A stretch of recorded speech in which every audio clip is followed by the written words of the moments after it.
Younger generations are getting priced out of the housing market. Until now. Gen Zers and Millennials are buying prefabricated tiny homes on Amazon for under $40,000, as the median price of American homes tops $400,000. Here in California, the median house is over $770,000. And last year, home affordability hit the lowest point in nearly 40 years. Unfortunately, it's only getting worse. So young people are coming up with a new solution. An LA resident recently purchased a tiny home on Amazon for $26,000 that he plans to turn into an Airbnb rental. He said it took a team of 5 people to put the 19 by 20 foot compact ADU together in 20 minutes. Now, if you're not sure what size it is, it's about the size of a little garage. This has a living room, a bathroom, a kitchen, and it can be hooked up with plumbing and electrical. But the problem is that he doesn't have permits or any land yet to put the house on, so he's currently just storing it temporarily until then. Yeah, that's not a bad idea to buy a cheap box and flip it. Basically flipping a garage and putting it somewhere. We're standing in a garage space basically right now, so yeah, it makes me kind of wish I had done that when I had the opportunity. Well, yeah, another guy documented his Amazon tiny house purchase. It cost him $38,000. So if people can legally get these tiny houses up and running as ADUs, it could actually combat the housing affordability crisis. But the key here is getting those permits and getting it legally cleared. It's also sad though that the American dream is now to buy this little garage and hope that maybe you can plop it in your mom's backyard. You know, that's the American dream now, instead of actually being able to afford a home after working all day every day. Right. I mean, the house that I grew up in now, looking back and being how am I ever going to afford the house that I was just born in? Yeah. That my parents were able to afford. Yeah, the price of housing has completely outpaced wages, so we are at the point where people can't afford to buy homes. Sure, you might be able to buy this tiny garage-sized little house, but if you don't have land to put it on, which by the way, land is incredibly expensive as well.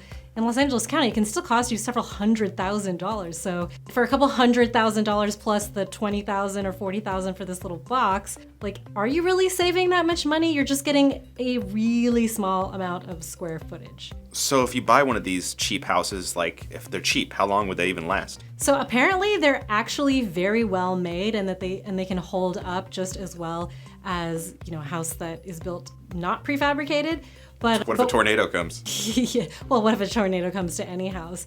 I think the thing to remember here is homeownership used to be a way to build wealth, but I'm not sure how you can build equity with a tiny house. I'm sure there's a way, maybe it's a little bit slower of a build, but it's not gonna be as much. I'm not sure how much wealth you can build, but at the same time, you'll at least have a cheap house to live in. So yeah, it's just something interesting that we're seeing right now. Sure, it's another sign of the times. I keep saying that, every story we've done. Sign of the times, sign of the times. Okay, do you think these tiny homes will be something that appreciates or depreciates? That's a really good question. I couldn't even begin to answer that because right now, houses are appreciating so much in price because it's incredibly expensive to get a loan. Especially right now, loan rates for mortgages are incredibly high, but every year housing goes up because of those loans. Now, if you're buying a tiny house and you don't necessarily need to take out a loan, I'm not really sure that the price can go up as much to justify those loans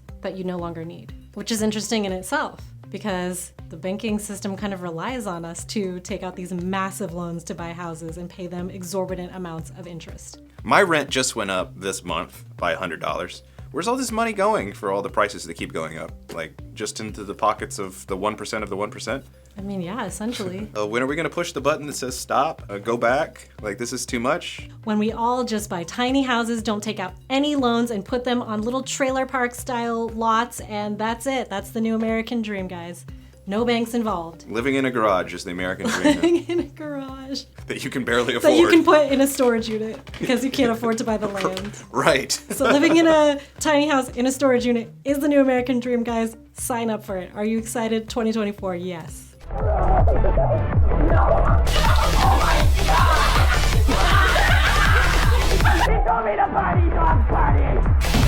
Yeah, I've seen some of these tiny homes on like Instagram, and they look extremely cute because the people that buy them like have done them up and they've really done a set design thing to make them look really nice. But it's still mostly a fantasy. For the average person, for me, I couldn't even fit a quarter of my stuff into one of those places. Exactly. Like if my stuff would take up all the space and I'd be like maybe just squeezed in there. I couldn't work or anything. Right, I think that's the thing. It's like this tiny little place, and not to poo-poo it, look, having your own space is so important, and for people that this is all they can afford, that's great. I'm glad that they have an option, as opposed to before where maybe they would be living in an actual tent or having to live forever with their parents or with a million roommates. So I'm glad that this option exists, but it is really sad that this is where we're going, where our economy is going. What do you guys think about the tiny house trend? Let me know in the comments, and be sure to subscribe if you liked this episode. Thanks for watching. I'm Brigitte.